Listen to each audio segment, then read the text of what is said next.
This meeting is now being recorded. Well, good morning, everyone, and welcome to the 10 Steps to S4 program for the April 2018 edition. This is Marcus Andra speaking. I'm here together with Alessandro Sabidusi and Oliver Kober, and the three of us are the core team of the 10 Steps program, and we'll guide you through the different sessions that you will see over the next 2 weeks. So I hope that now everybody can hear and has some voice. If we look at today's content, so first of all, we had the work package 1, the kickoff call a couple of days ago, and now we're already at work package 2. Which is the preparation phase, and today we're focusing on readiness check, maintenance planner, and we'll also look at custom code and the preparation activities that you would usually do in a customer case in order to get all the system information up to the maintenance planner and run such an activity. Tomorrow, Tuesday, we'll then look at the prepare phase for logistics. So the two main subjects that we will have are business partners and the linked customer vendor integration. And we'll also talk about the optional material number extension that some of your customers might choose. On Wednesday, we'll go into the prepare phase for finance. So all the activities that you would need to do on a customer system in order to get the finance part ready. So to say, a period end closing, looking at some documents that might be erroneous and so on. So those are the activities for Wednesday. On Thursday, work package 5 will go into the technical conversion that will run for roughly 30 something hours, and converts the technical system from a Windows-based environment running on SQL Server to the 1709 HANA-based environment. So this is roughly the program that we have ahead of us for week 1. On Friday, we do not have a work package. This gives you sufficient time to run that work package 5 and to be ready for the second week on Monday. In the second week, we will on Monday, first of all, go through the post-technical conversion tasks, which are mainly in finance. So adjusting customizing, adjusting settings in asset management, credit management, and so on. So this will take the Monday work package. On Tuesday of the second week, we'll talk about output management, where we have some new options in 1709. Also the configuration of a component that is now back to core. So this is PPDS that we will configure, and last but not least, we will then convert the architecture from a mixed environment at this point to a pure Linux-based environment. On Wednesday, we have a double work package, so work package 8 and 9 will both be rolled out on Wednesday, where we talk about the basic gateway configuration, and then we'll go into the configuration of the Fiori Launchpad, defining some roles and activating content for those specific roles. And on Friday, we'll close the program, we'll share some project experiences with you, and talk about the things that we have experienced during this 2-week period. So this is the schedule that we have ahead of us in our 10 Steps program. Now today we'll briefly talk about the connection to the landscape. You will see that in a second. Then we have a package around simplification lists and the readiness check, so closely linked subjects here that we would need to perform in a customer case, and then talk about maintenance planner. Also, the activities around custom code. So all the activities that the customer needs to do in terms of looking at Z objects, maybe getting them HANA ready as a first step, and then probably moving into optimizing it at a later phase. So and last but not least, possible conflicting business functions and add-ons that we need to resolve before being able to convert the system. So this is the content for today, and having said that, let's first look at how you connect to the landscape. Followed by the pound or hash key. So we have set up a landscape per partner team. So all of you have such a landscape. Passcode that I can confirm. Please try entering your.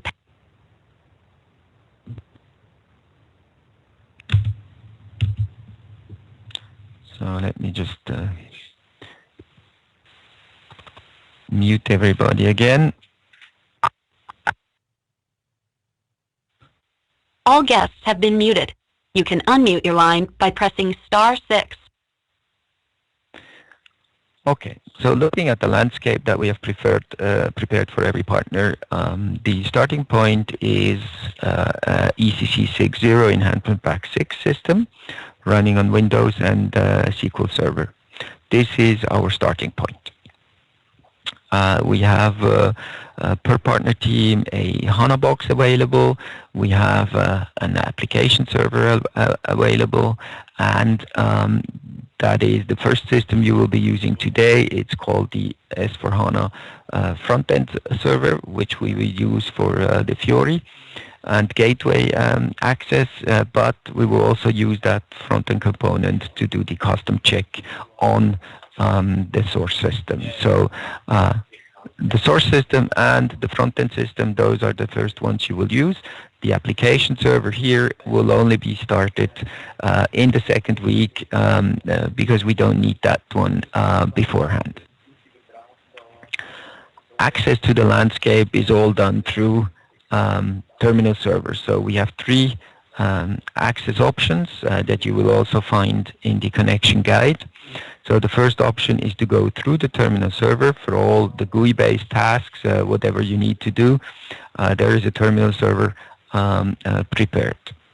The second one, in order to facilitate the access and the work on the conversion, we allow a direct connection to the source system. That makes life a lot easier for your basis colleagues in order to run the sum and do the actual system conversion on that one.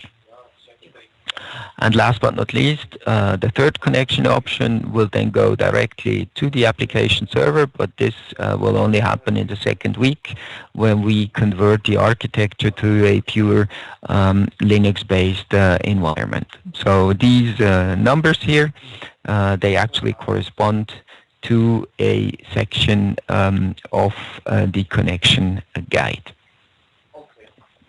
Having said so, your team leads, I hope you all know who your team lead is, has received two things.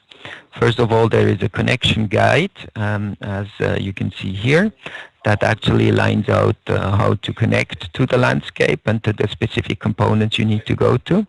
And we have also included two cheat sheets, so two user IDs that allow you to connect to our infrastructure, and they will point to the same environment, and you will see here the different user IDs you need to use in order to connect. Having said that, I hope that most of the teams, or if you have already tried so, will be able to connect. If there are any issues, just let us know. We will tell you the ways of communicating and exchanging issues towards the end of today's presentation. And with that, I will hand it over to Alessandro to guide you through the next chapters to start with the simplification list. So, Alessandro, it's all yours. Thank you very much, Marcus. Hi, everybody. Alessandro speaking, and I will now guide you through the next two topics that are basically the simplification list and later on the readiness check. Let's start from the simplification list. It's quite a basic topic talking about conversion, and we do hope that most of you already know what this is. But in any case, we would like to give you some details to make sure we are all on the same page and you are aligned with the concept of the simplification list. The simplification list is a document, and the source of information we will see later on is not just a document that is used in the context of a conversion to compare the functionalities, features, and architecture of S4 to the previous ECC system. So, as you know, SAP started to build the overall S4HANA product from the ECC, and every time that something was taken from ECC and changed in any way towards the S4HANA new product, then the simplification list contains the information about what has been changed, why, how, and what is the impact for a customer going from an ECC 6 to an S4. Now, these kind of changes have been categorized. We have three different categories. We have the first category, which is a re-architecting of the functionality, and the reason to do that was the HANA in-memory platform, so to better use the new database architecture, which is columnar and in-memory. A lot of data models that used to be part of ECC have been re-architecting to better work in this new database, to be also simplified compared to the previous one, and then to obviously deliver better performance and better functionalities for the S4. That's the first one. The second one is the consolidation of existing functionalities. In this case, it means that different modules or functionalities or products that have been previously used to map or to deliver exactly the same functionality or the same business requirement now have been consolidated to just one. So typically SAP decided to take the best of the different components or products we used to have for that specific business process and use only this one, consolidating all the other existing ones to this new component. This has been called the principle of one, and this is also another category of the simplification list. Finally, we do have areas where there is no functional equivalent, which means that there is no direct correspondence of the functionality into the S4. Sometimes this is replaced by a different product or a different functionality. Some other times the simplified functionality is not yet available, so this will mean you will find that in the roadmap or in other products from SAP. Okay, that said, let's have a look quickly to some of these simplifications in a list that we call the major simplification, just to give you an impression of the biggest one. First of all, what you will notice on Work Package 4 as well as on Work Package 6 is the final simplification.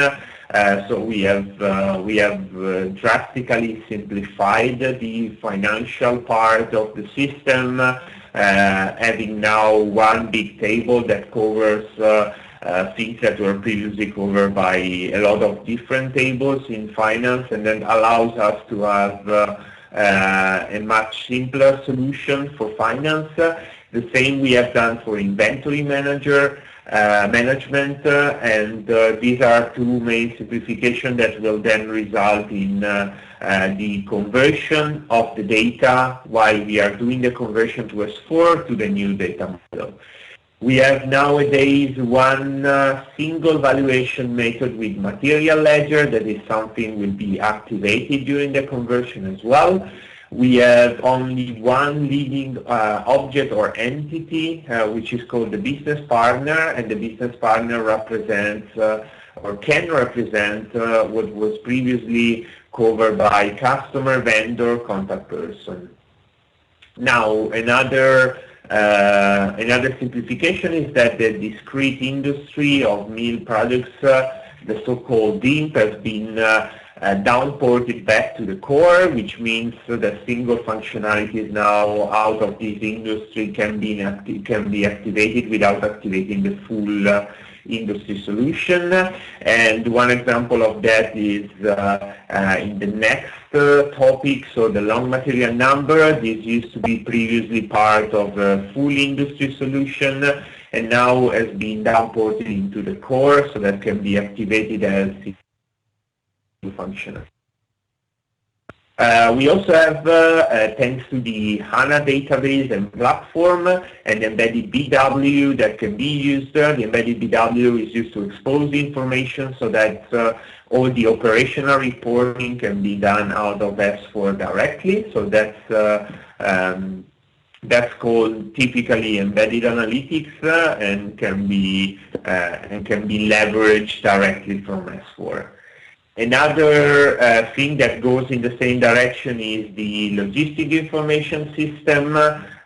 In this case, we have a simplification, and it goes all back to embedded analytics, so we don't have a different framework just for the logistic part. And we have a consolidation in terms of processes, as an example for rain trade that goes to GTS, or the internal application components that are now replaced by also what we call the new embedded analytics. Now, these are just some of the examples. The full list of simplifications are stored in something new that has been released with 1709. That is called the simplification item catalog. This is something you can find online, so it's accessible on demand. You can go and search for specific items directly from this catalog of information. Obviously, as used to be before, the full simplification list is still also available in parallel as a PDF document that you can download and then have offline. And these are the two main methods of checking the simplification list. The simplification list is something that evolves during time, so it's not something that stays as it was released in 1511. As you can see from this slide, we have an increasing number of items, but at the same time, as you can see still in this slide, the number of items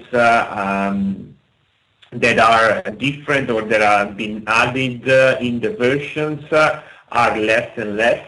So if you compare 1610 to 1709, we have only few items, and that's simply because the number of simplification or changes we are doing is reduced by time, since a majority of what used to be part of ECC has been already made available in S4 and simplified at the same time. So that's why it's still evolving, but with a less number of changes or additional items.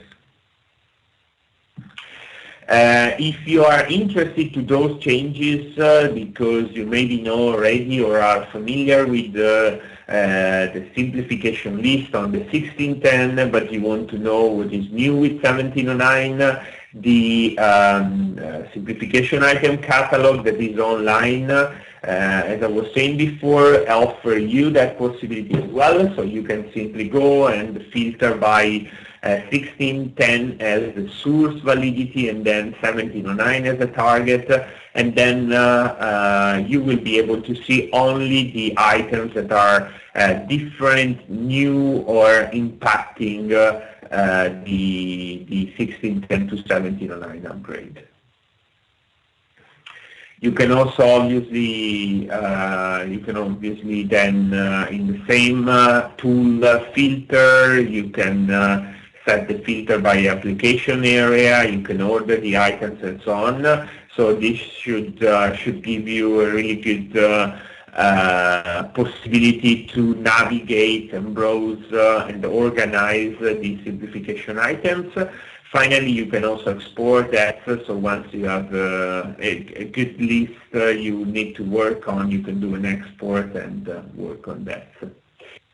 So that has been the simplification list as such. This is a topic that today, but also in the next days, we will see again and again.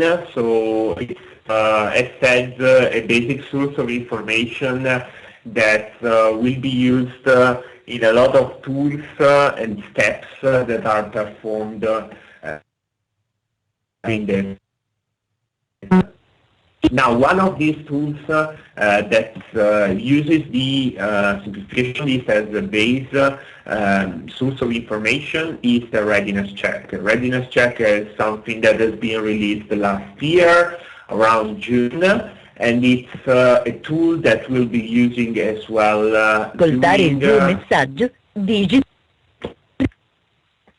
okay, sorry for that. That we'll be using today as well during the work package 02. Normally, the readiness check is a really good tool to perform an initial analysis for a conversion to S4. So it's a lot used during the pre-phase or the pre-sales phase of a conversion to S4HANA project. And it can be used also, really important, to derive a lot of information that are then required, for example, to estimate the effort and the complexity for a project. And that's why we thought it was important to put all the information in our 10 Steps to S4 program, so that you can practice yourself how this works and what kind of information it can extract from the system.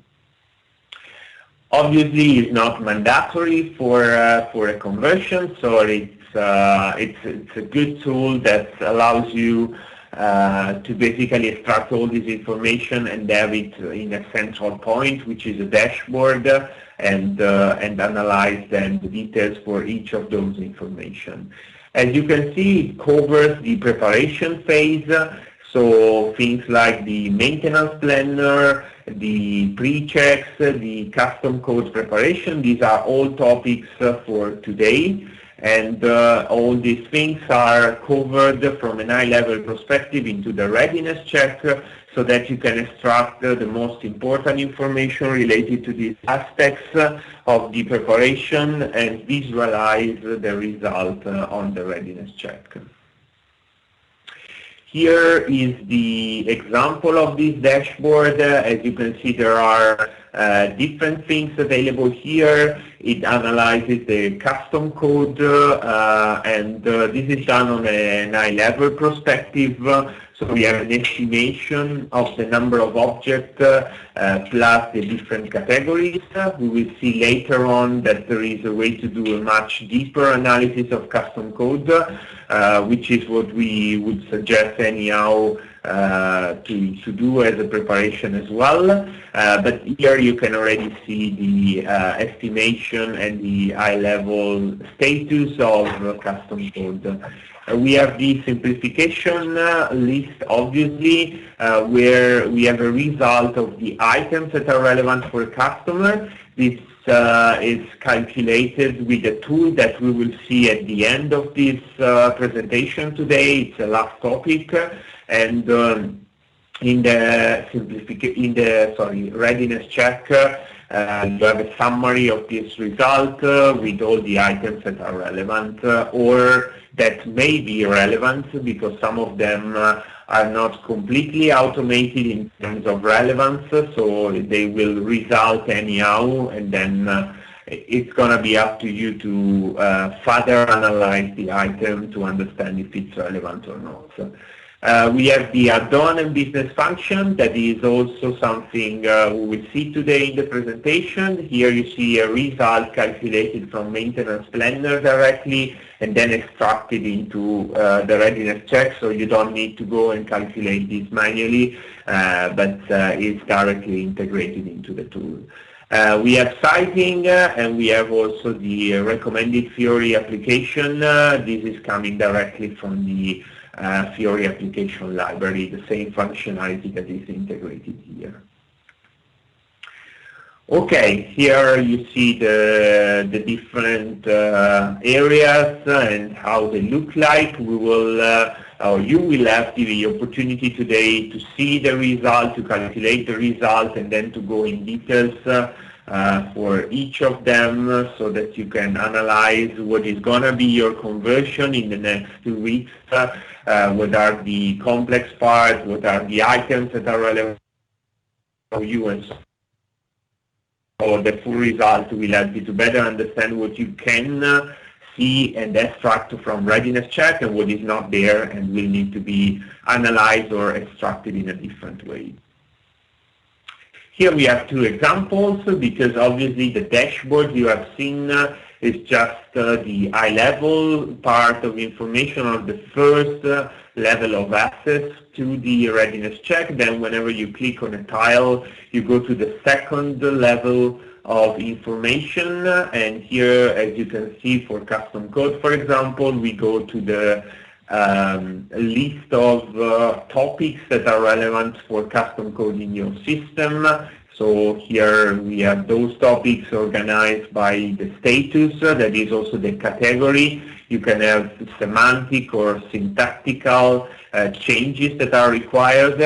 We estimate the impact depending on the type, so it's not estimated depending on the object or the content in terms of code, but estimated just related to the status. So every time we will have a specific category of change, like a syntactical change, for example, then typically the impact is low because it's just about changing the syntax of a specific code. For others, it can be higher. As said here, we don't have the exact number of objects as well as the name of the custom code objects that are relevant, and that's because it's still on high-level basis, the analysis. We will see later on with the ABAP test cockpit, we can go much deeper and see then the details. The second example here, which is also a new functionality, has been released last year in June together with readiness check. It's the simplification impact in the code. So this is not, in the system, this is not anymore the list of all the simplification items, but it's the list of simplification items that are relevant or may be relevant for that specific system. We have automated a lot of these checks, so they will be performed automatically into the system, and then you will see all the relevant items. For others, there is no automation for other items. So in this case, for the items that are not automated, you will always find those items in the list. The status is that they may be relevant, and it's going to be up to you to perform the analysis or the additional analysis into the system in order to understand if they are relevant or not. Majority of the items are already covered by automation, so this helps and makes the life much easier, and then you will have to check just the remaining ones. How do you do that in a system? So first of all, there is a preparation normally to do in the system in order to run the readiness check. In our or in your source system has been already done, so you will not have to install the different nodes that are required. And then the second step here in this slide is the execution of the report itself. And this can be done basically in two ways, using a solution manager or directly. In this case, if you do that directly, you will have to extract from the source system two different files and import those two files with what we call the direct cloud upload into the readiness check. Since the second way is the most used one, we have decided to take this one in the program, and so you will have the possibility to extract the two files from your source system, and then you will do a direct upload into the readiness check and calculate your final results so that you can then explore and check the content. Now, an important note here in terms of execution is that to execute the report from a technical perspective, you need to use the same customer ID that contains already the system you would like to convert. That's because things like the maintenance plan integration works using all the different details of the system. So for this reason, if you go through the documents we have prepared for you, you will see that there are all the instructions, and we ask you not to use your as user to log in into our maintenance portal in our support launchpad.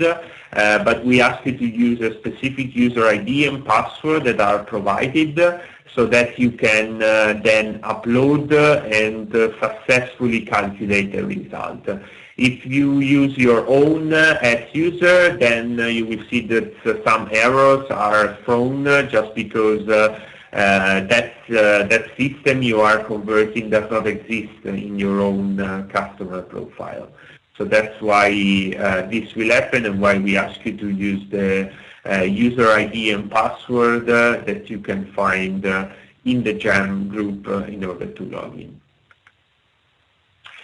Now, this was all related to readiness check, and the next topic is maintenance planner. For this next topic, I will hand over to Oliver that will guide you through maintenance planner. Oliver, over to you. Thank you, Olivier. Alessandro, sorry, some disruption tomorrow morning. So it's my first day after vacation, so we have to check a lot of activities.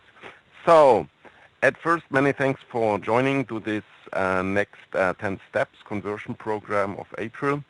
I will explain you that I can confirm. Please try entering your passcode again, followed by the pound or hash key. So, okay, sorry for interrupting.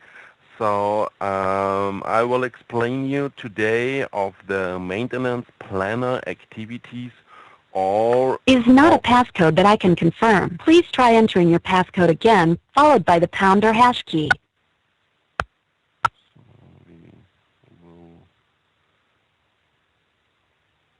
Okay, hopefully all persons are muted again.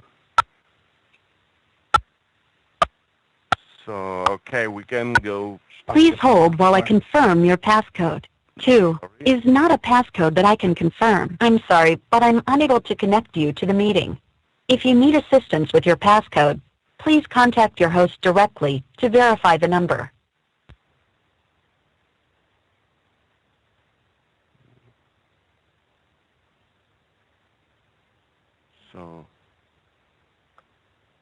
So hopefully we can go start again.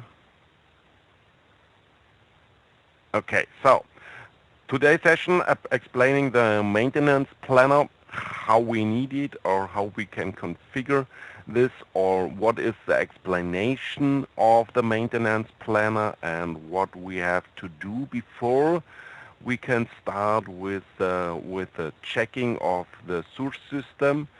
So what is needed, especially for these next topics, we want to explain the system landscape directory, short SLD, landscape management database, LMDB, and the customer profile. So these three points are needed for a successful conversion check, or for a successful maintenance planner you have to do before starting a conversion. So about this is the maintenance planner is needed for the system conversion. You know, in the past, like MOPS is a functionality of the solution manager, what was included in the system.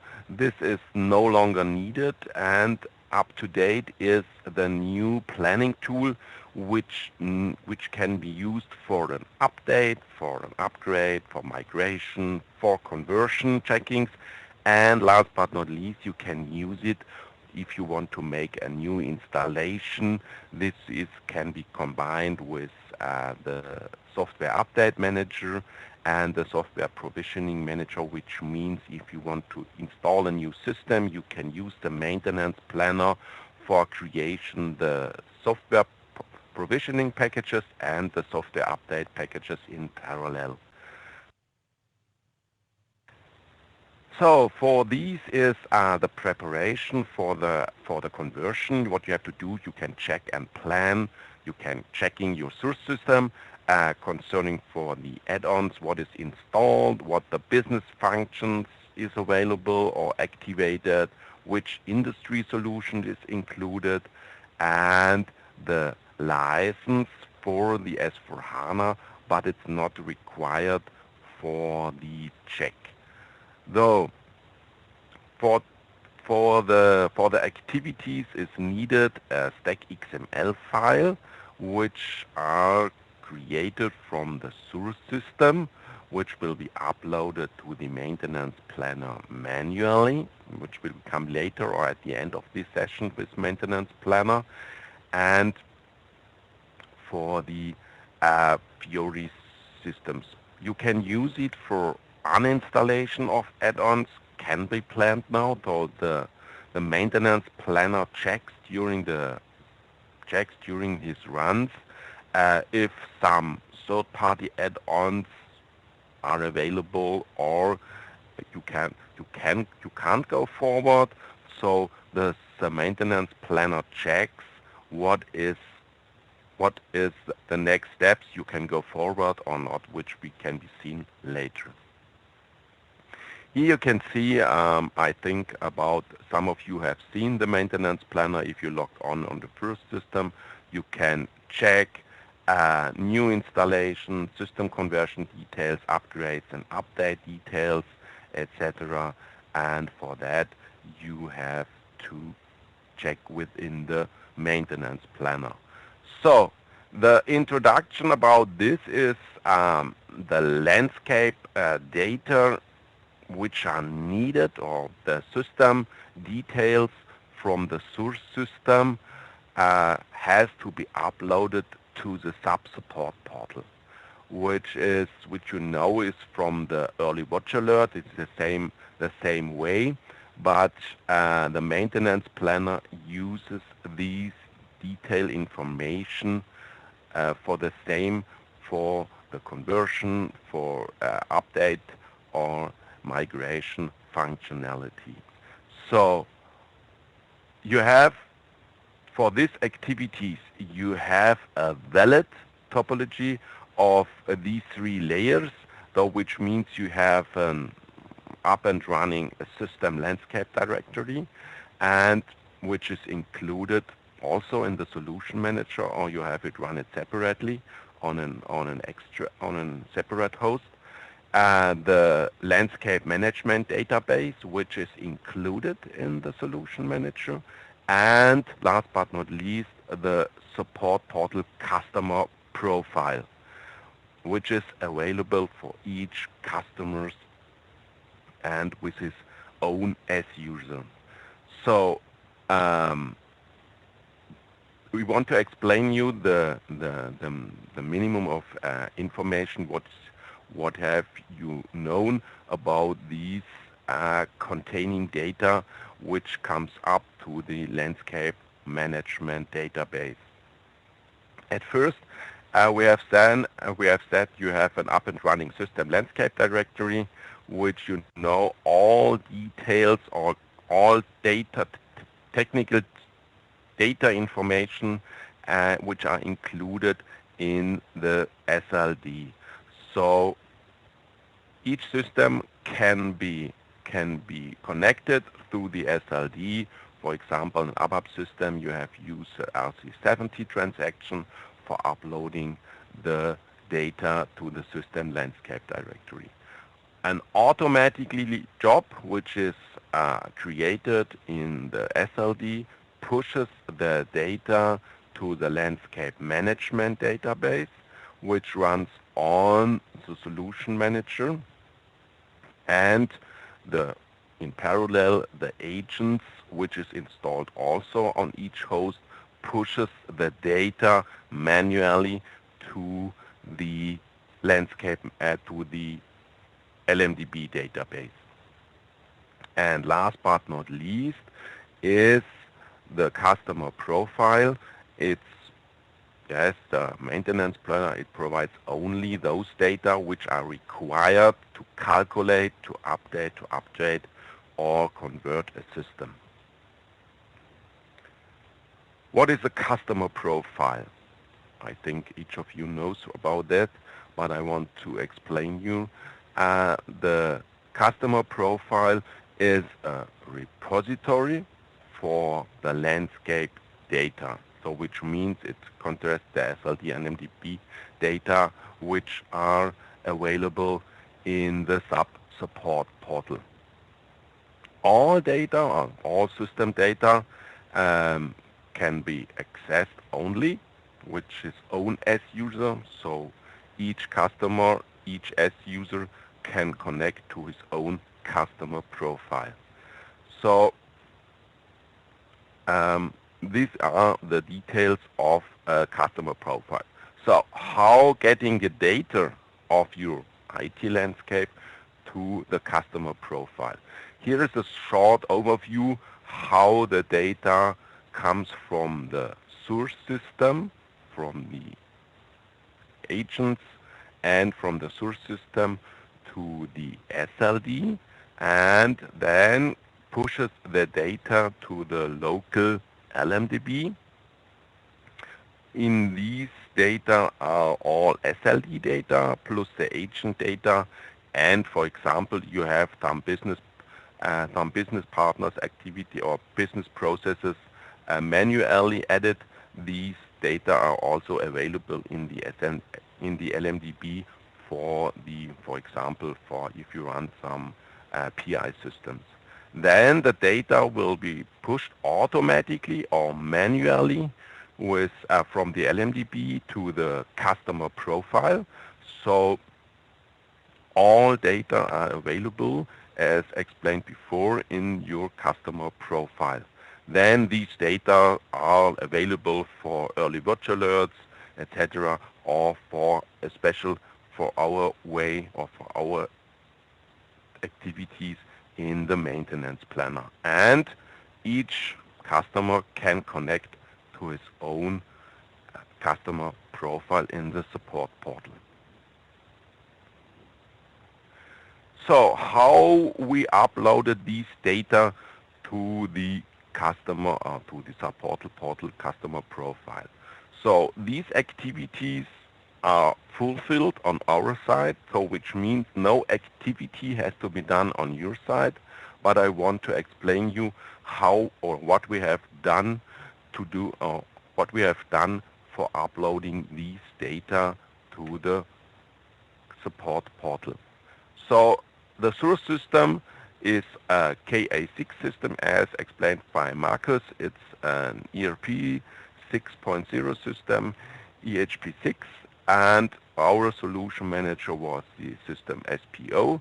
and we have created to uploading these data by using the transaction RC70, and we have fulfilled information, gateway host, gateway services, and then we have created or pushed manually the data to the SLD and have created, for example, a background job which runs each 720 minutes, which is also possible. So it's fulfilled automatically.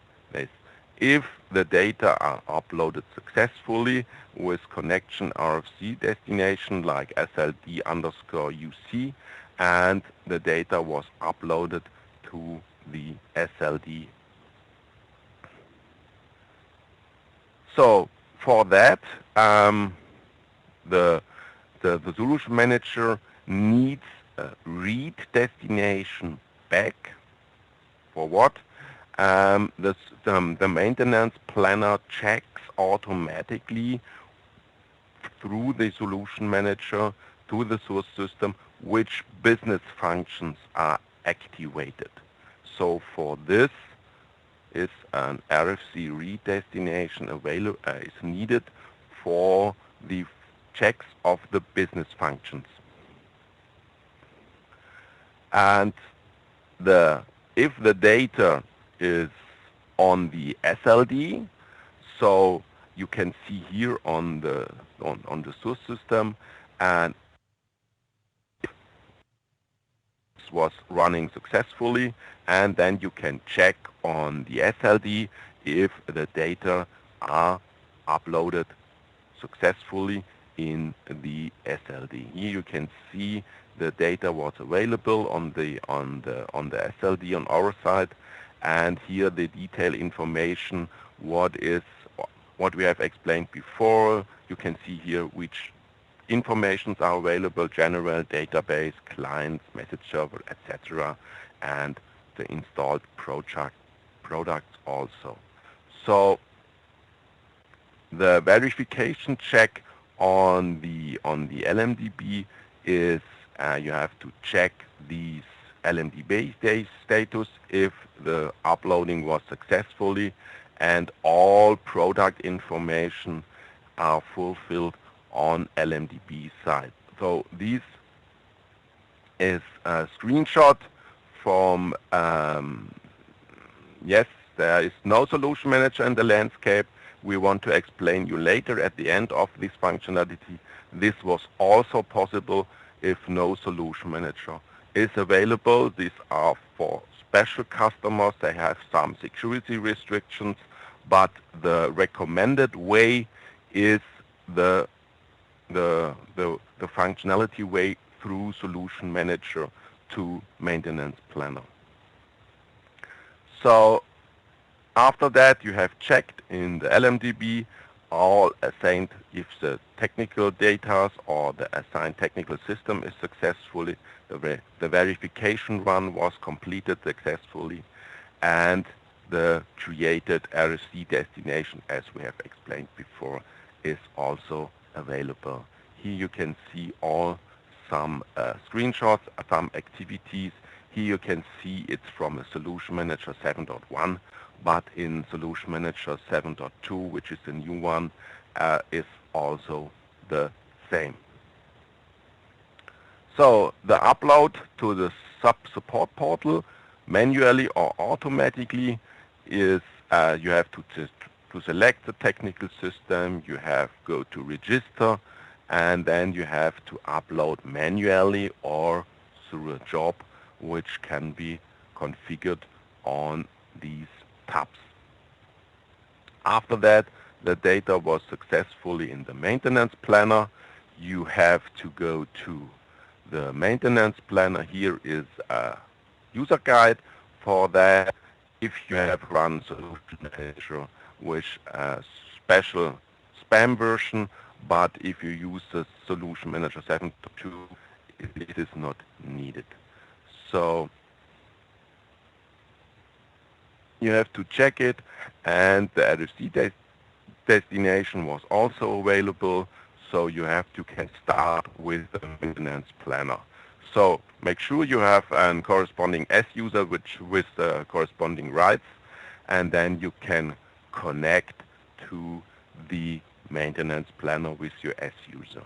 If you have logged on, you can explore your systems, you have make a transaction transitions, and you can plan a new system, or you have to plan a S4 system, for example, if you want to install it from scratch. So from our side, we have selected, as we said, the KA6 system, which was uploaded to the support portal, and we have selected it, and then we have checked if the verification status was successfully or was okay. If not, you have to make a status check manually within the maintenance planner. Then you have to explore the system, and you have to plan a software change on the source system, included the downloading files. So which means you have selected the new 7009 system. Here what we are doing through this conversion, we are explain only the initial shipment stack. So if you plan, for example, on after May a conversion, you can include the feature pack 1, I think, or 2. I'm not aware about the dates.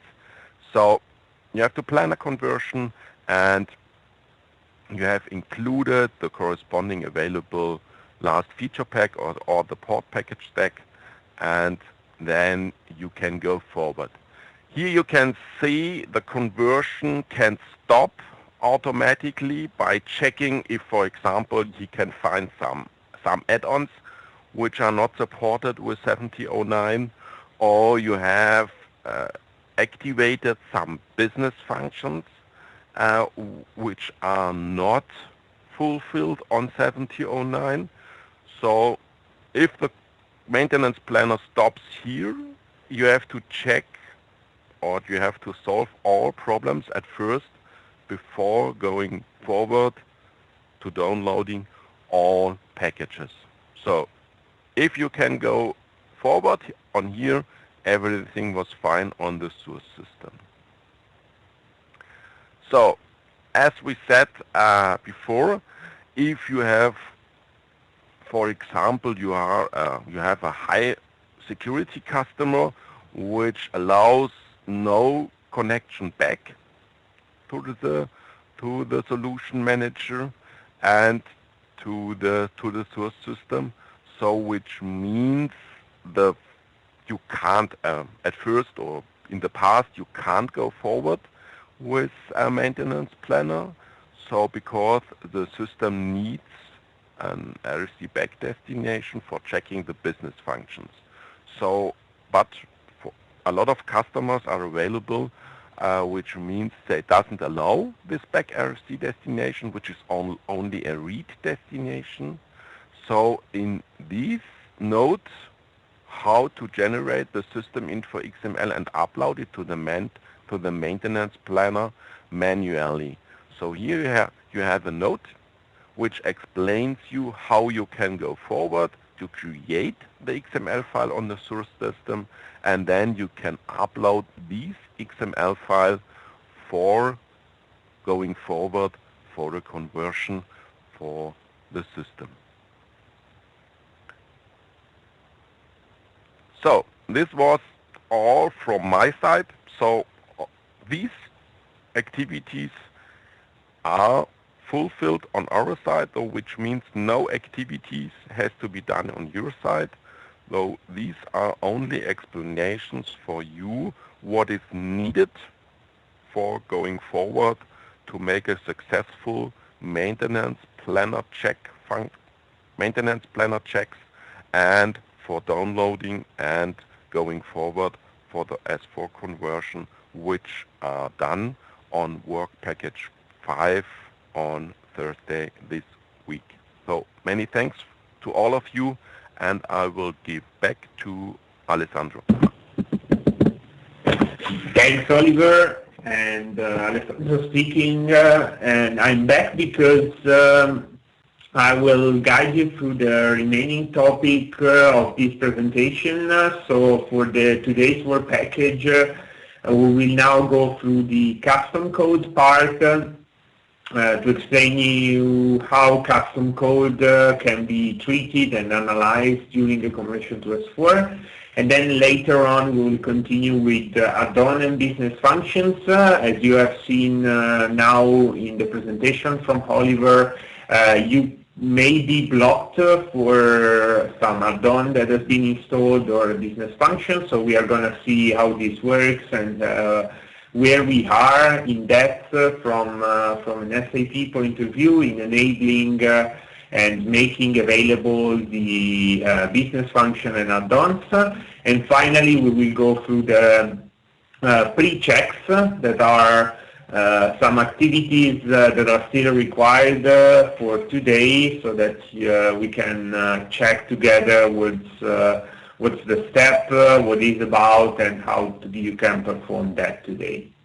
But let's start from the custom code. And talking about custom code, again, just to be sure we are all on the same page and you all know what we are talking about, I have a couple of slides as an introduction on custom code. In this slide, you can see in the left-hand side the business suite system. That's an ECC or ERP that the customer has already and is running productively.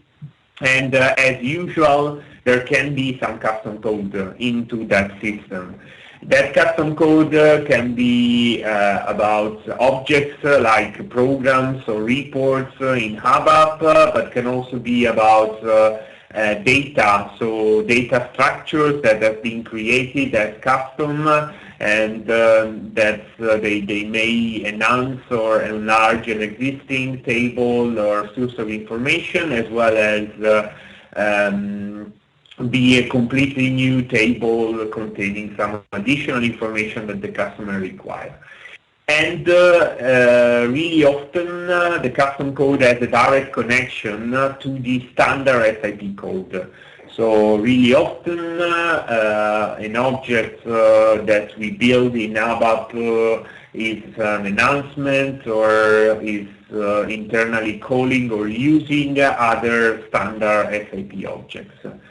And that's why when we do a conversion to S4 for that specific system, as you can see in the right-hand side of this slide, we can have situations where there is no impact, like the last two green objects in the custom code. So in this case, this custom code was connected to objects from the standard SAP code that were not touched or simplified.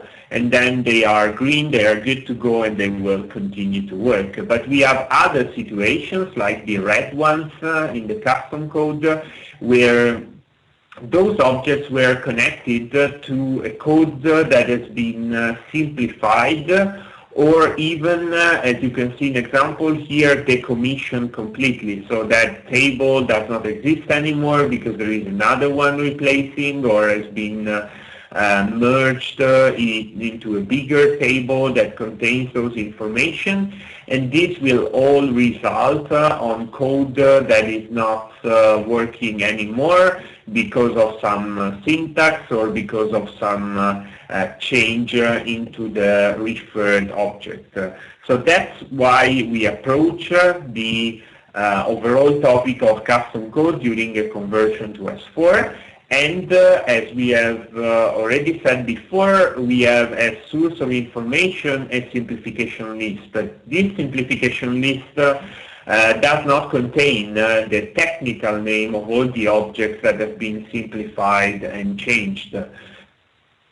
That's why we have another tool or another source of information which is called a simplification database. This simplification database is basically containing the same level or the same topics and changes and simplification that are in simplification list. But in this case, instead of having the description and the explanation, we just have the technical part or the technical side of it, having all the objects that have been changed, simplified, or decommissioned because replaced by something else. And this simplification database is part of the tools that SAP provide. You can download the content from SAP site and then upload that into your system for the check. And we will see that just in a second. How does it work from a procedure perspective, but in general, that's the introduction so that you know what it is, a simplification database, and how it's used during the checks and verification part. Now, the overall custom code handling during a conversion to S4, it's a really important topic. We know that the vast majority of customers would have a low to high percentage of objects that have been customized, changed, or maybe even directly created into the existing system. And for that reason, in the right-hand side, you can see we have prepared a full guide for that.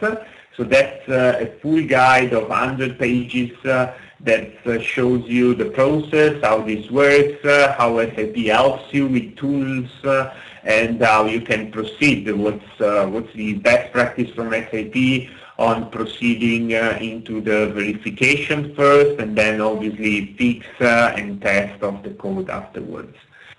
We have organized that from a best practice perspective into different steps, where step number one is transparency on the code itself, so that we can easier know what the code is set for and if it's really used. We can have then a waste removal from the system, so code that is not used can be already removed, and that will simplify the overall code handling during the conversion. And then step number 3, we do the analysis on the impact, and that's the first step where we analyze the code towards the S4HANA simplifications or HANA simplifications.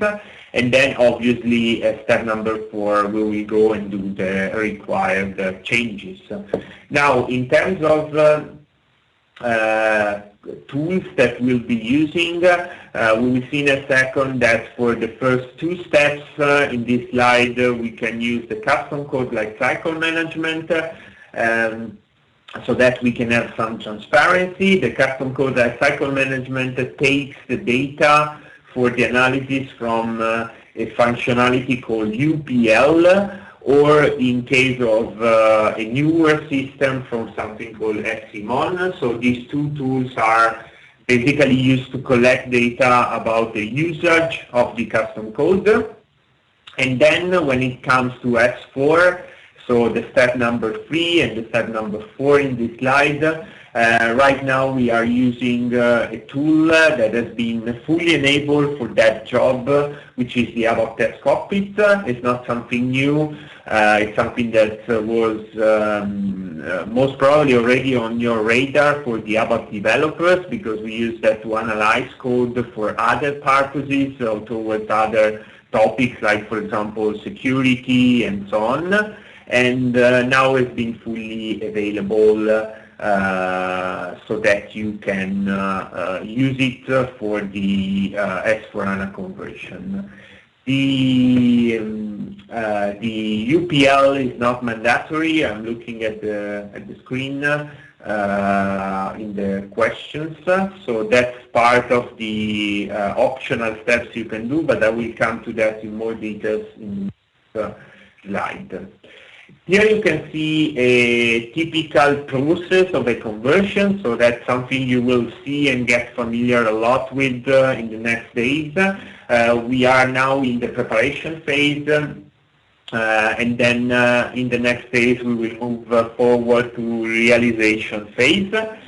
And as you can see, we have a custom code preparation part that is included in the preparation phase, obviously, and we have also some follow-up activities that are performed after the conversion to S4 from a technical and application point of view will be completed.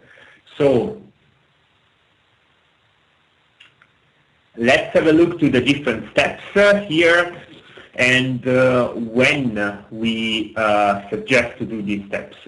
The first one is the custom code evaluation. This is not a mandatory step, it's optional, but we suggest to do that for the purpose of having a much more clear picture of the custom code that is available in the system, and also to have the possibility, basically, when the custom code is there but is not used at all, to remove that obsolete code. Obviously, removing something from the production environment, it's something, it's an activity that has to be performed with the right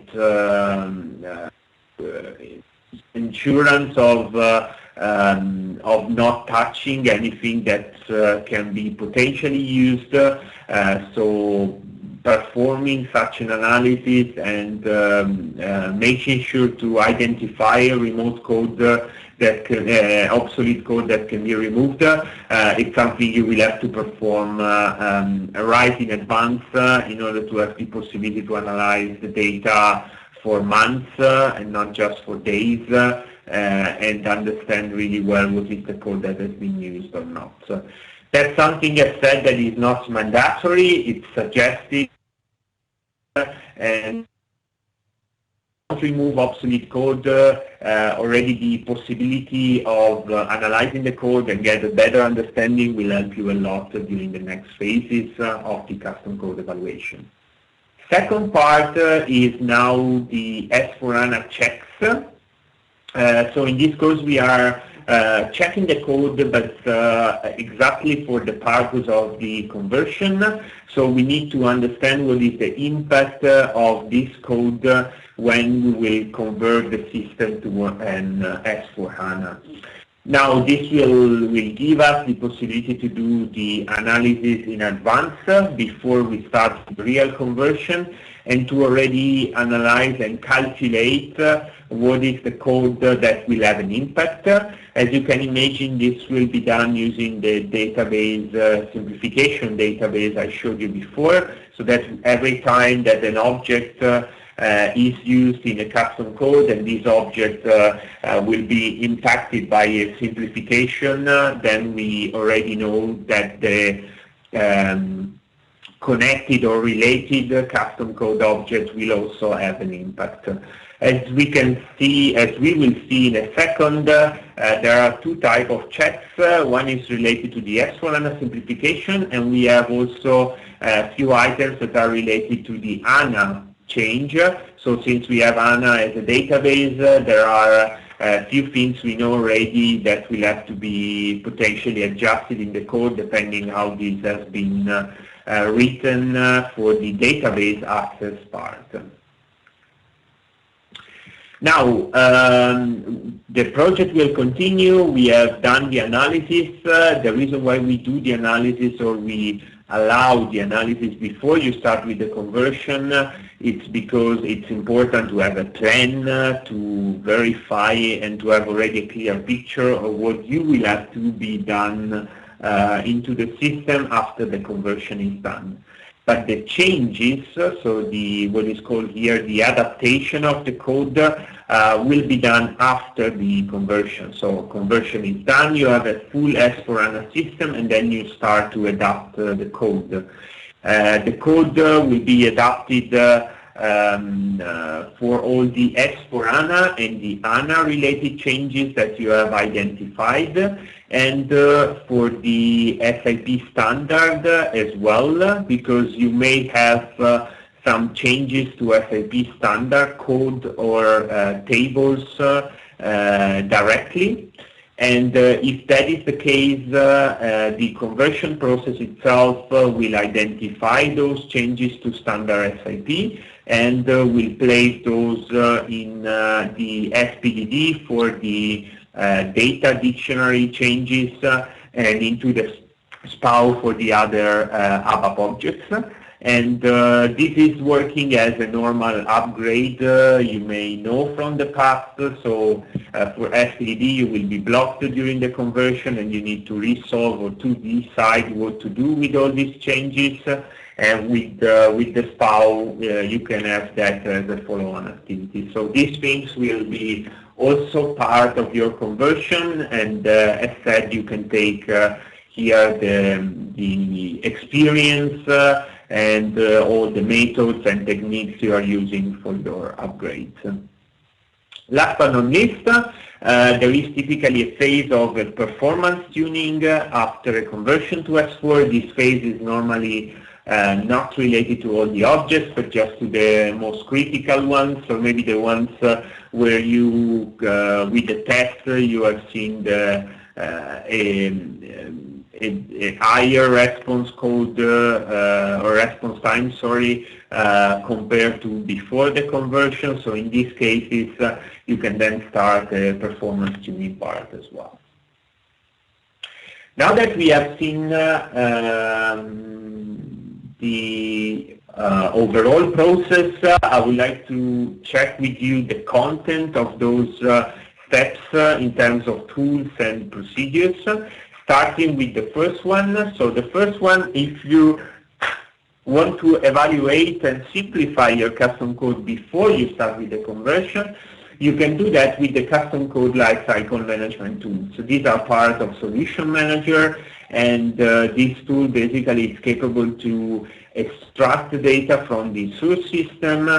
And to extract this data, there are two methods at CMON that is recommended, but is also available only on new systems. So if the customer already did an upgrade to enhancement package 8 or 7, otherwise the other functionality that is used to extract the data is the UPL, and this data is basically the usage data. So this will tell you which code, which program is used in the current customer system, how it is used, how many times per day, as part of which other program or process maybe, and all this data together can then result in removing some of the custom code that you know being there but not used at all, because you have understood that from the usage data or maybe from the functional usage of that code that you know is not part anymore of the processes that the customer normally runs. And to do that, we have a specific cockpit called the remove waste decommissioning cockpit. In that case, you can identify the objects already, put them in a kind of quarantine where you say, okay, these are objects selected for removal, and then keep monitoring the usage in the next days in order to understand if they are used or not, and finally remove those objects. So this is all possible, not mandatory as said, but suggested in order to get a better overview of your system. The most important part out of this initial analysis is identifying the usage of the code. And while we were saying before, this is really useful to decommission, to delete some of the programs or the objects from the system, in the context of the S4HANA conversion, it's going to be really useful as well in order to get a priority on the code that you need to fix and you need to basically making working again once in S4HANA. So if you are extracting the information on all the programs and code that is not going to work anymore and needs some adjustment or fix, the best way of having a plan after the conversion to fix all this code is making a priority that is directly related and dependent on the usage of those programs. So we start from the programs that are used the most, that are maybe embedded in some of the core processes of that customer, and then we continue with the less important ones. And the best way to extract this data about the usage is this UPL.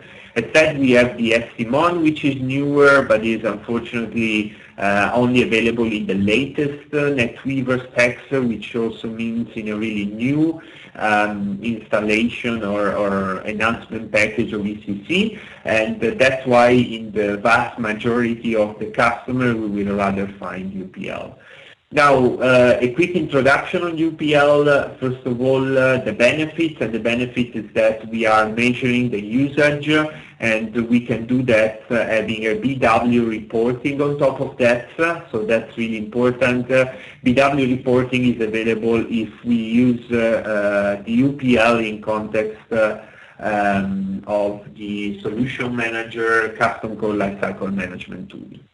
How it works is basically once you activate that, we'll keep and we'll register all the data of the usage of the different ABAP objects, and we'll keep that in either in the source system for 14 days until it gets basically overwritten by the new data. Obviously, you can customize these 14 days, or alternatively, when you activate this functionality from Solution Manager, then the data will be transferred to Solution Manager and stored in a BW cube so that you can have unlimited history and you can do a much better analysis, extracting data and filtering and so on. You may ask yourself what's the difference on UPL compared with ST03N. The main difference is that first all UPL can detect submitted programs and dynamic calls. ST03N will just detect the main usage or the starting point of a specific execution for a program. And it goes down even to subroutines, so this means it's much more detailed also in terms of what part of the custom code or the function module, for example, is used by the customer. The UPL gives you much more transparency, having this level of details on modification, on user exits, for example, classes and single methods. And the key measure in the UPL is the number of execution, while the ST03N counts the number of steps because it's been created for the GUI or for the user perspective and not for the custom program or ABAP object perspective. The activation of UPL, as said, can be done either directly in the source system, and that's something you will be able to practice in our system because it's all implemented, and you can simply use this program and then you will manually activate this one, the UPL in the source system directly, and data will be collected locally. Or you can simply activate that using the Solman setup in the context of the custom code management, and then there it will be activated via Solution Manager, and data will be transferred into Solution Manager continuously. This second way is also what we normally suggest for a real customer. That was the first part. I said not mandatory, and this can be then used in order to get much better understanding of the code. And then now we will see the second part, which is the analysis directly related to S/4HANA. Now, for this analysis, we use something called the ABAP Test Cockpit. As I was saying before, it's a well-known tool for quality aspects of ABAP in general.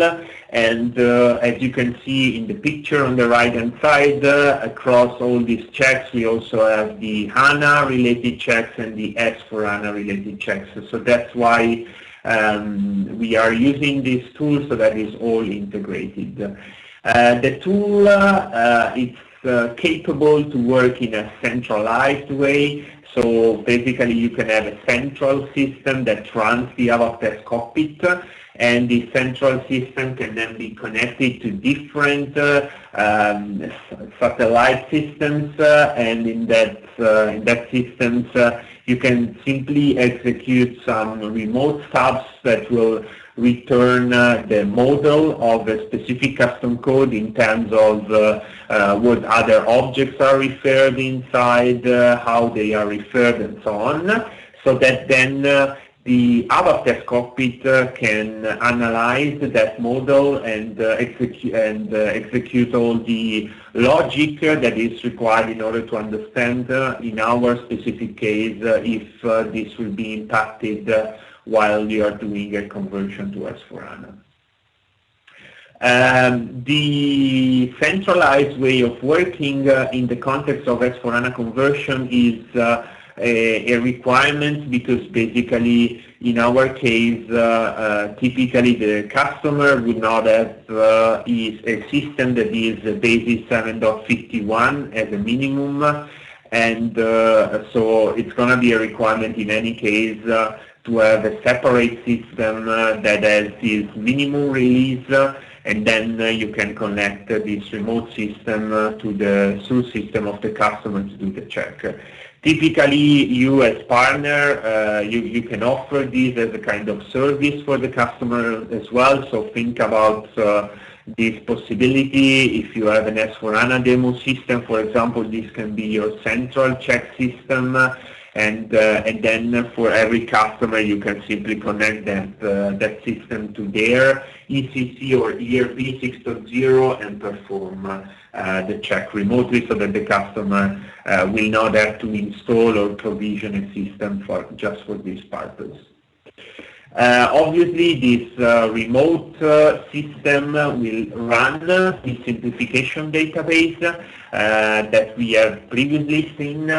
So the list of steps that you will have to perform include the setup of the central system where the ABAP Test Cockpit is running, and there is a node to be implemented.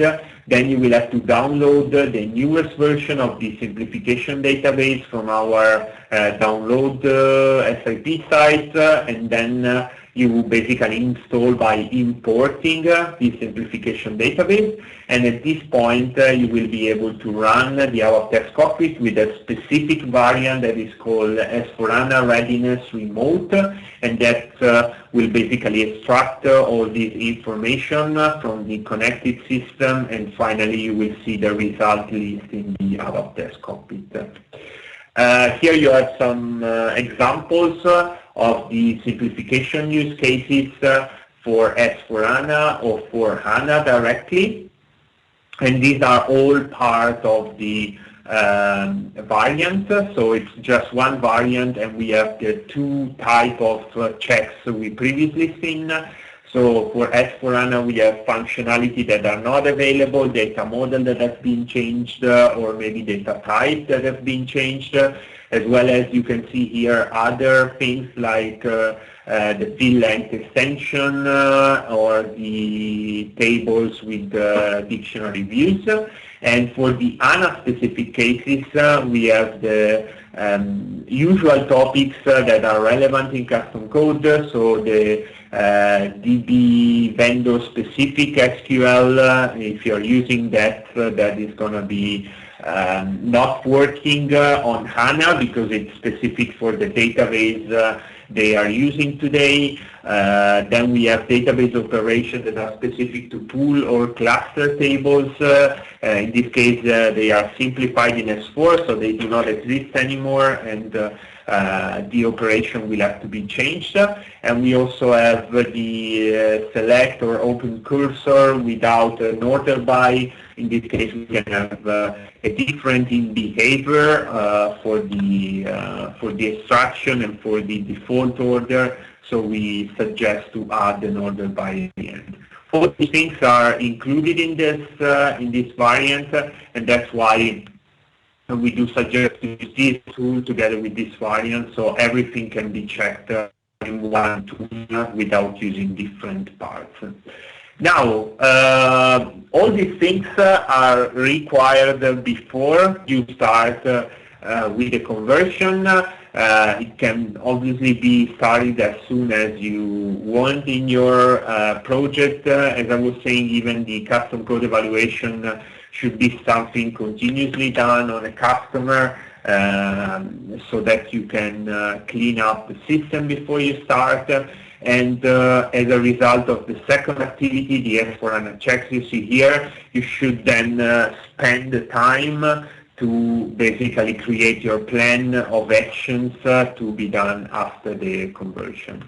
Now, how do you do the changes? First of all, you have seen that we have some changes related to the S4HANA part with simplifications and other changes related to the database change to HANA. So I wanted to give you two examples of that just to have a better feeling of what that means and how the code will change basically.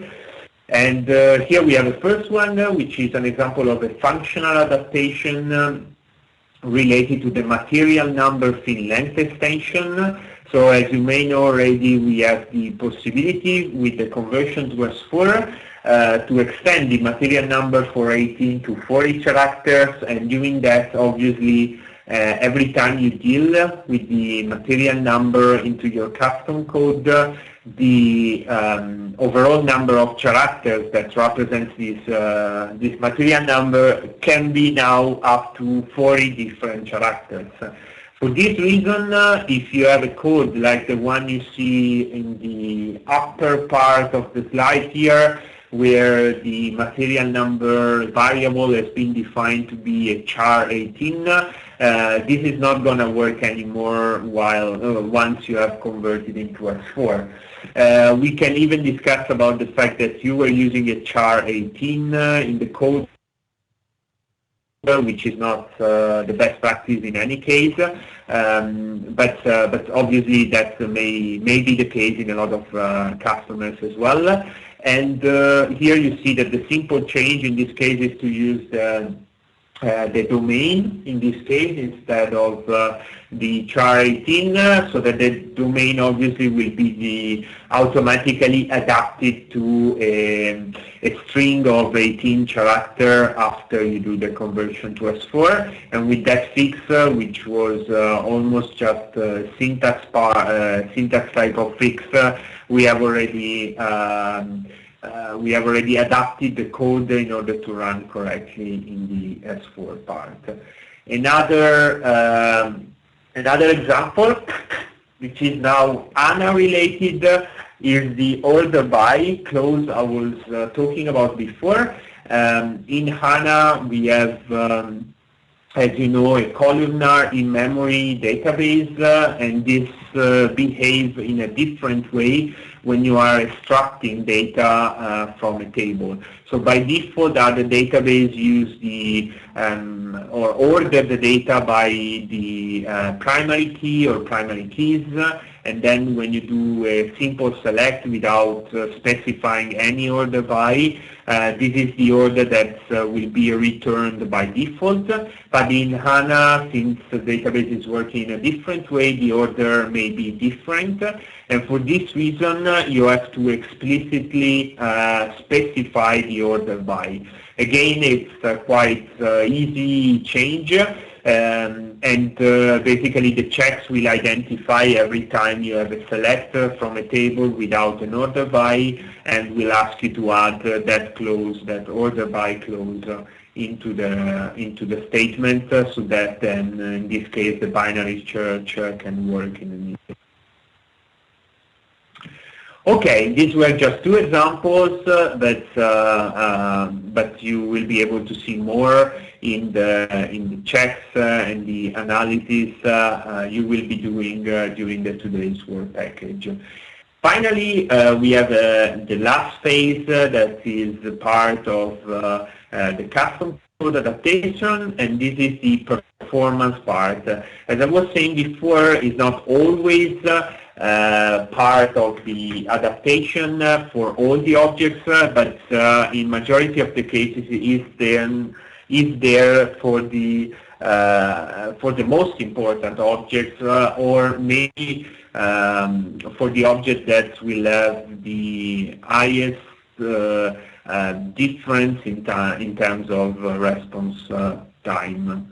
Now here you can see what is the basic tool we suggest you to use in order to start your analysis for the performance tuning of ABAP code, and that's the so-called SQL monitor. The SQL monitor is available since NetWeaver 7.0, which is also in any case the minimum release for a conversion to S4 in the true system. It does not harm your business processes in general. The performance overhead we have seen is less than 3%, so that is not a lot.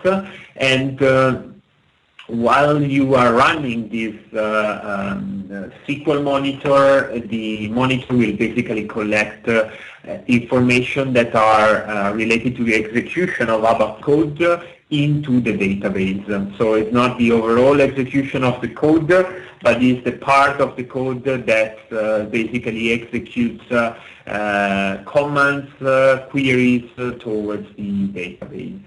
It is a good idea basically in a customer system to enable that even before you start with the conversion, because a really good way of analyzing performance may be to do a performance analysis with a comparison between the response time before you have done the conversion and after for a specific custom code or custom program, or maybe for a standard program where you know that there are some enhancements or user exits that have been implemented, and then you may have some impact because of that in the overall performance.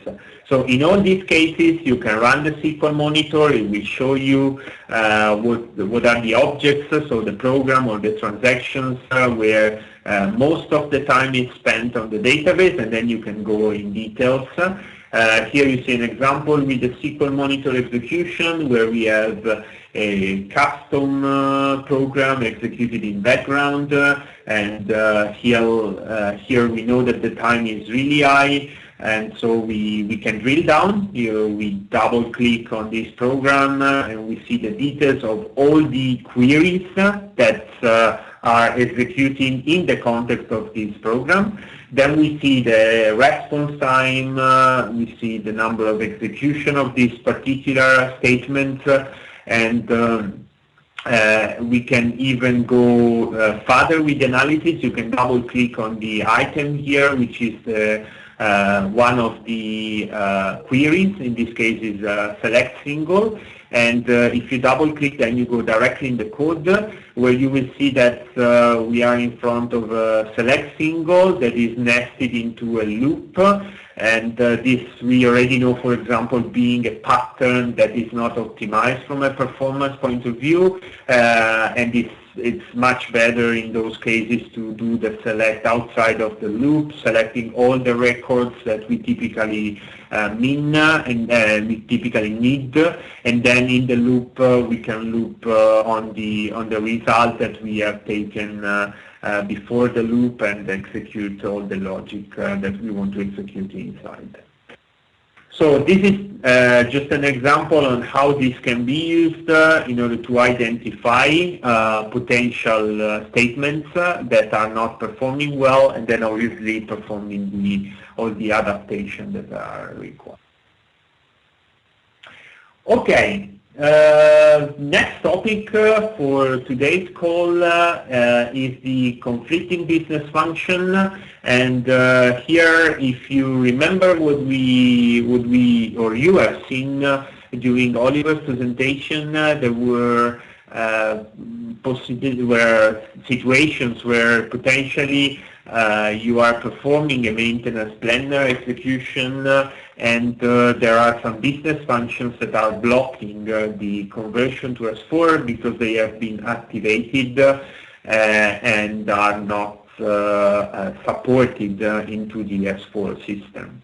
Now, let's have a look to what happens with business functions. The first thing is that in the S4 context, every business function that was previously available in SCC has been marked with 3 different target status.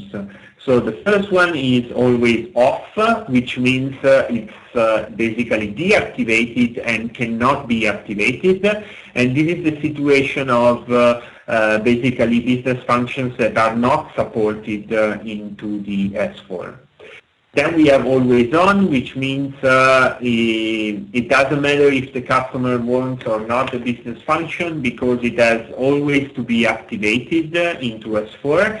And here, basically, depending on the source status, if it's activated already, nothing will happen. If it's deactivated, it's going to be activated during the conversion.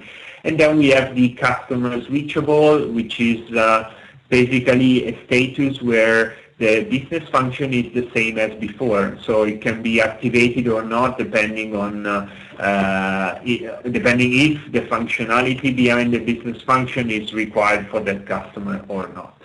Now, let me come back to the first one, so always off, because that's the most important one for a conversion. So if a specific business function is activated in the source system and is then marked as always off for S4, it means that the conversion is not possible.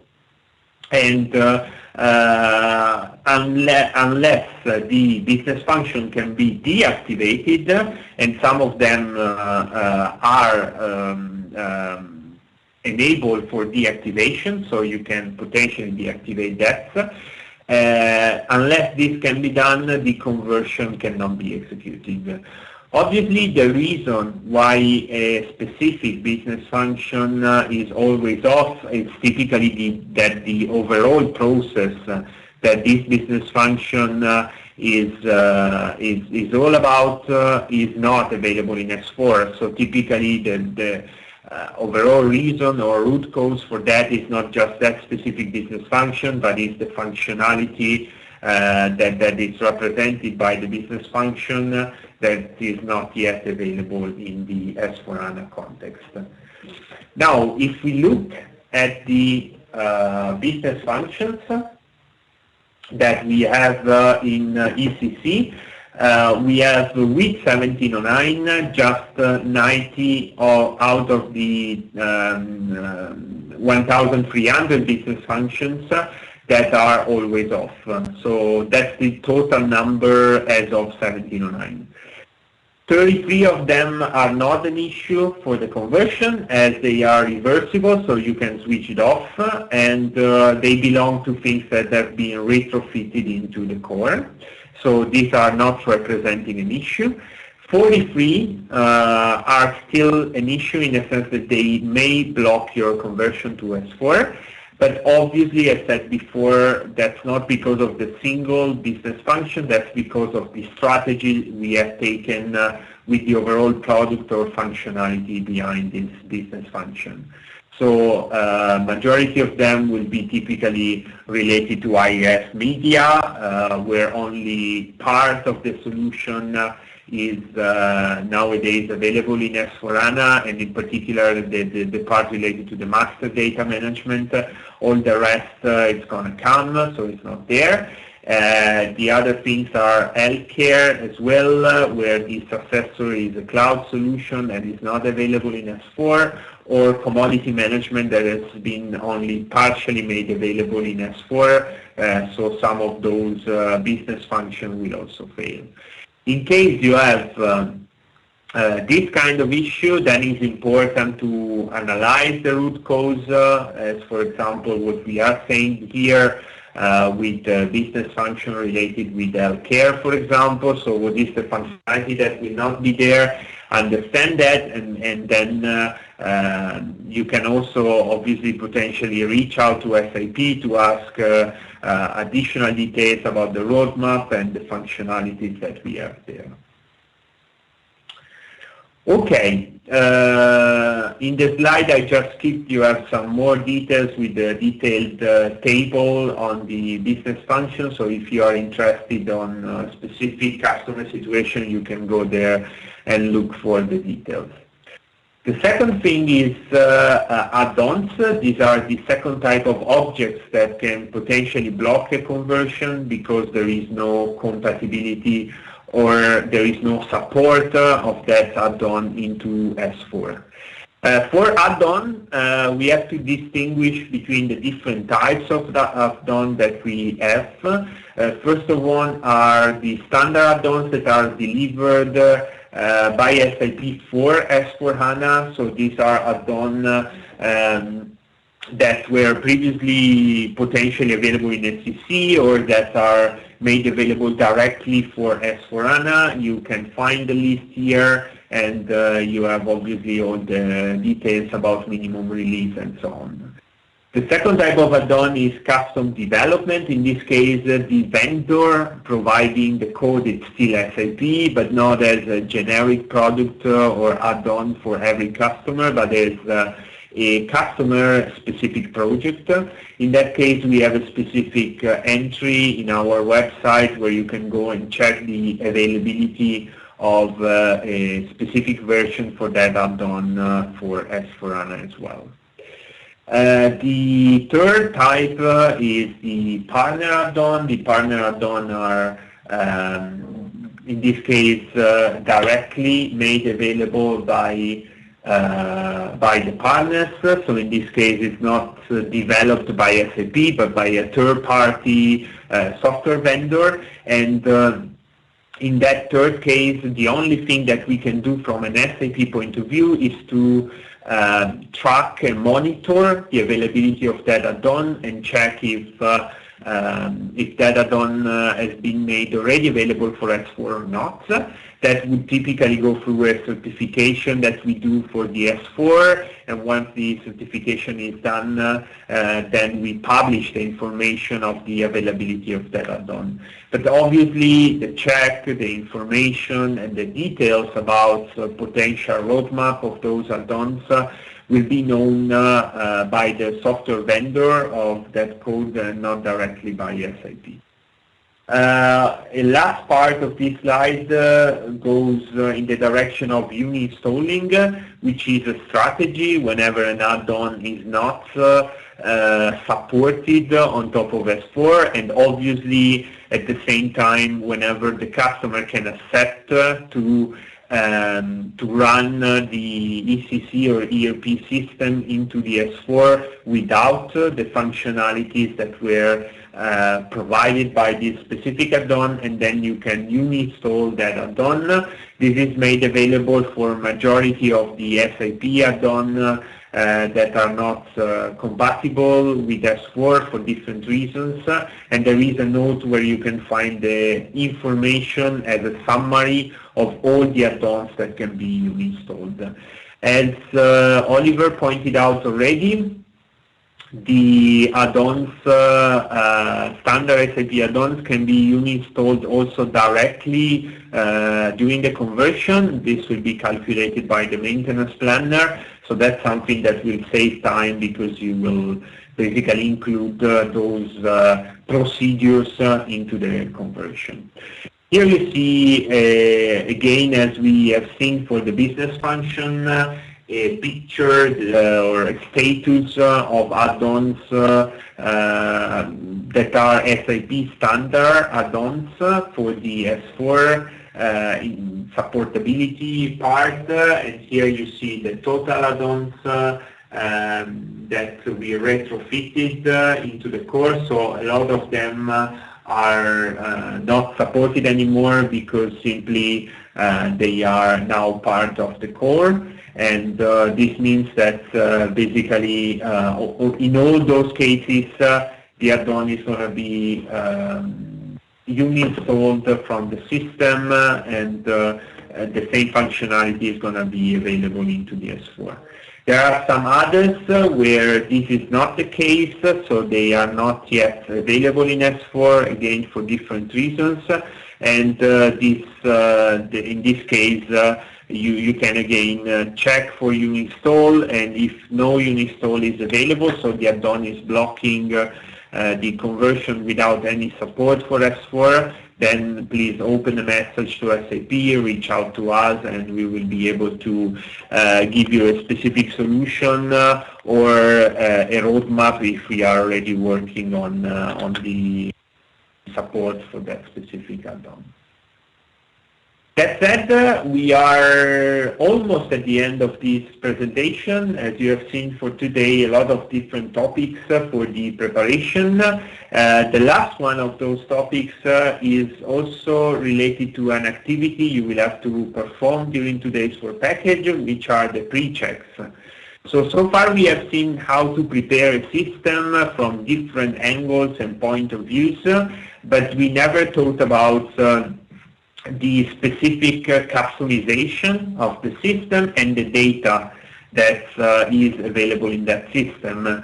And as you probably know already, there are some aspects of the customization of the system, of the configuration of that system, as well as some topics related to the data consistency that are really important for the preparation of a conversion. So it means these are prerequisites, mandatory activities you have to perform before you can start the technical conversion. And this will basically prepare the system from an application or functional point of view in order to have all the different requirements and be ready to do the conversion of the system, the data conversion to the new model, and so on. In order to summarize all these activities and to make sure also at the same time that you perform all those activities, we have created something called the pre-check report.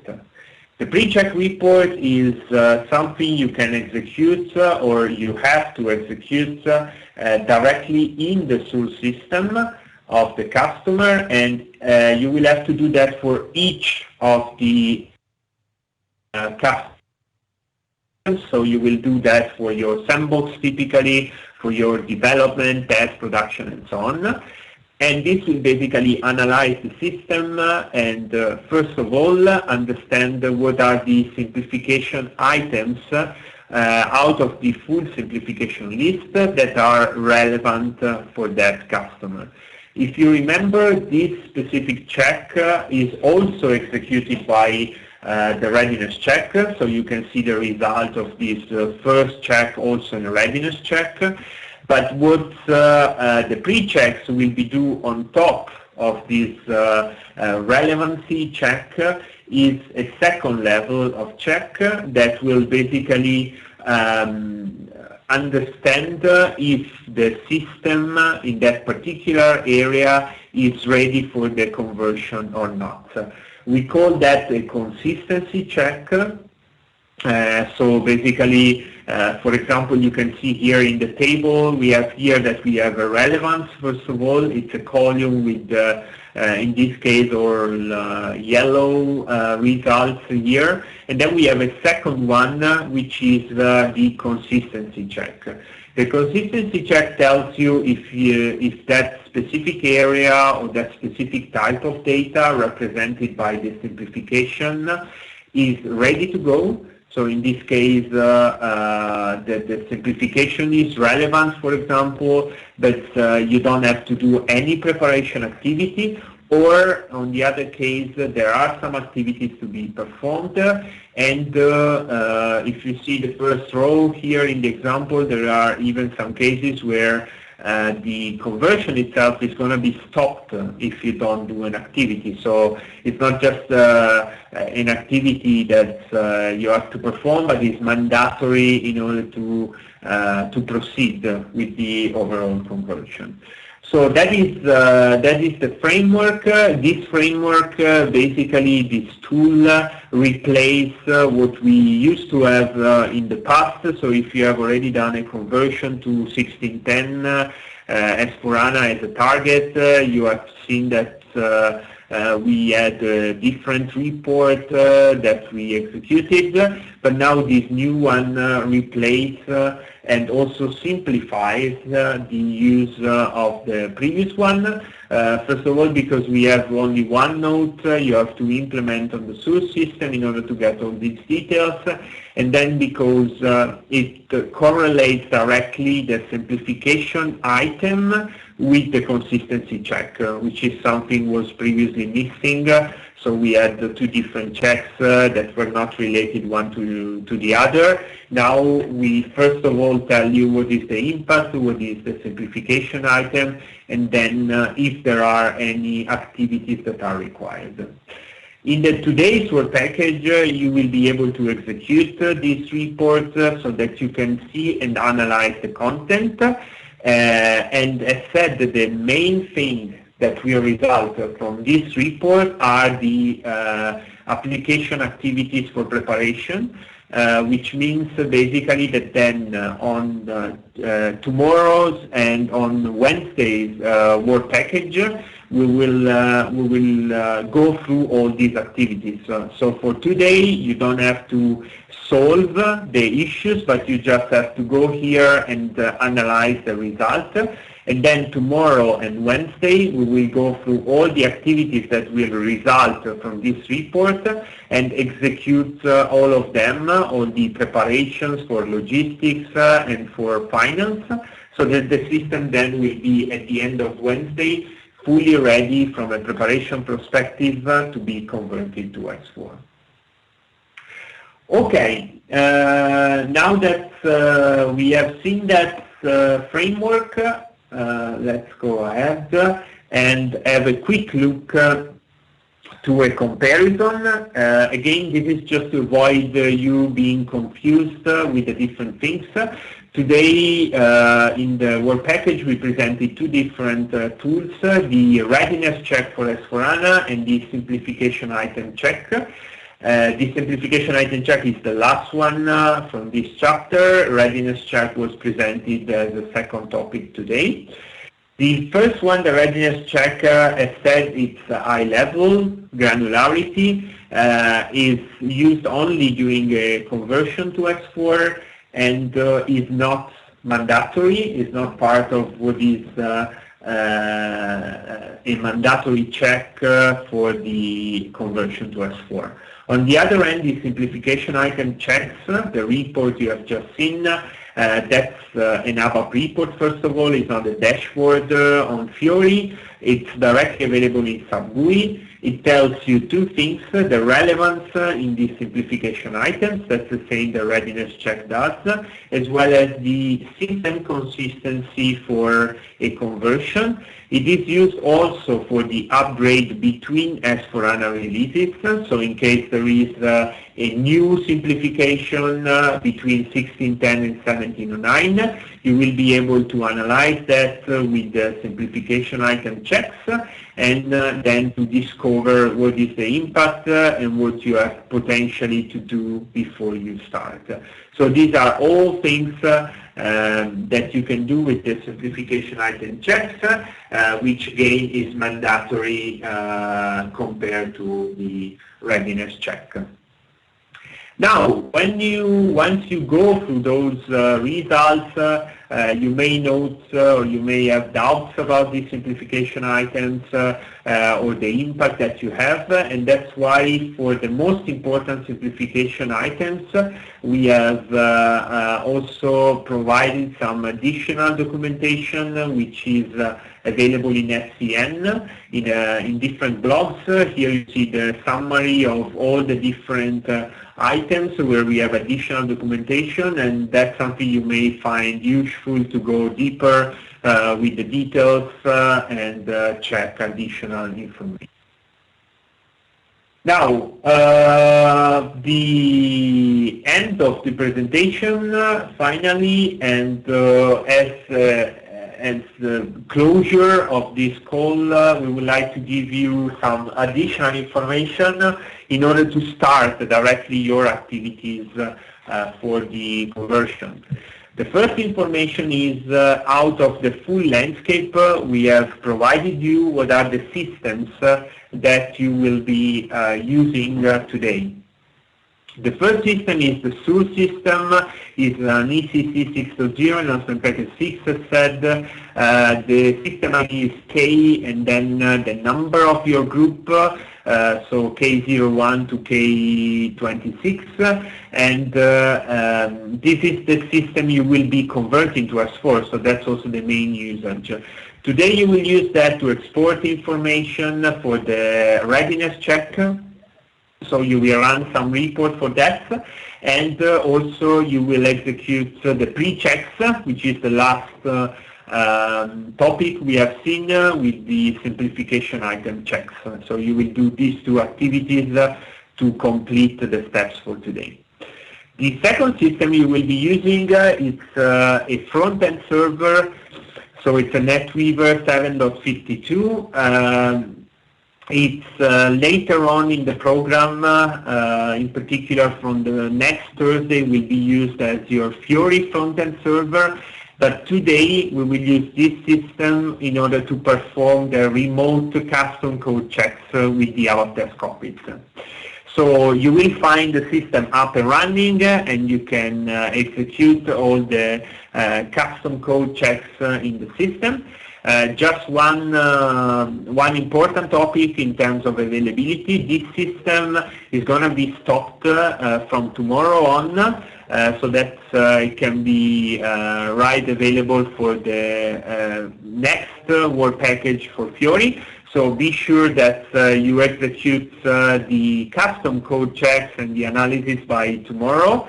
Potentially it can be done already today. That's let's say the normal time we give you to execute the checks, but be sure that latest by tomorrow you have completed those activities, so that you can do it while the system is it's still available. Call to action, that's the last part. So the call to action for today. First of all, you can review this presentation. So all the slides you have seen are already published in GEM.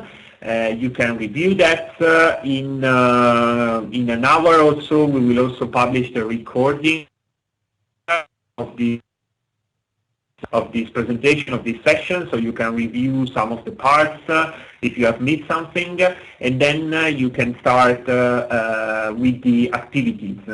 I remind you that for every activity we have two documents, one called pre-document, where there is a prefix called pre-PRE. This is the activity document where we basically, this is the document where we include all the activities we have already done on the system, so you don't have to go through those activities. You don't have to repeat the activities, but it's just for your reference, so you know what we have done, and you can potentially reproduce that for a customer. The second activity is called the activity document, prefix ACT. And that's the document you need to follow. So that's the one containing all the instructions in order to do the work for the today's steps. The free documents as well that you will find and activities for today's are SIP readiness check. There you will find a pre and an activity document.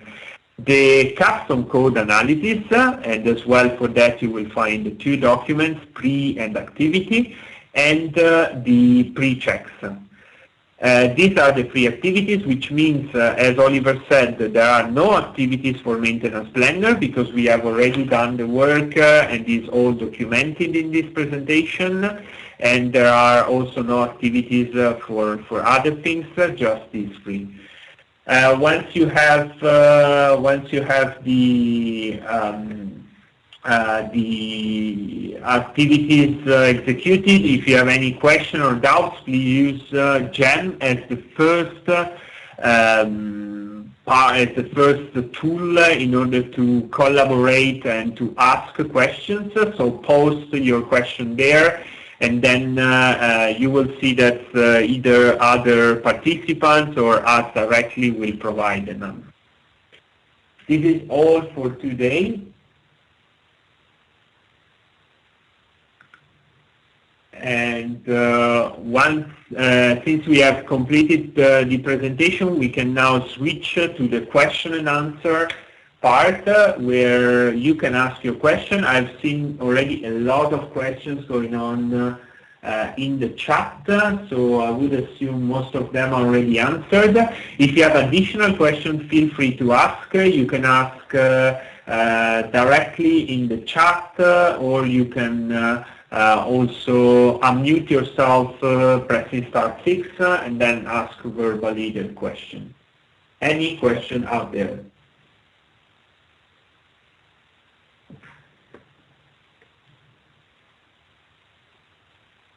So as said, you don't have to perform any maintenance planner during this program, so you will not have to go through the maintenance planner and execute the checks. The static XML is already part of your system, yes, so you have it already there and you can use it directly. You will be using the static XML file directly today because the pre-checks report requires that specific file as an input. Other questions?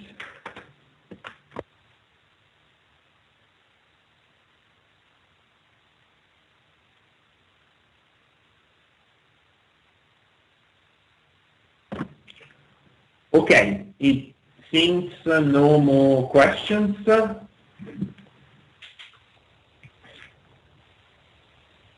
Okay, yeah, I don't see anybody typing, so we hope that was all clear. That's the reason why you are not asking questions.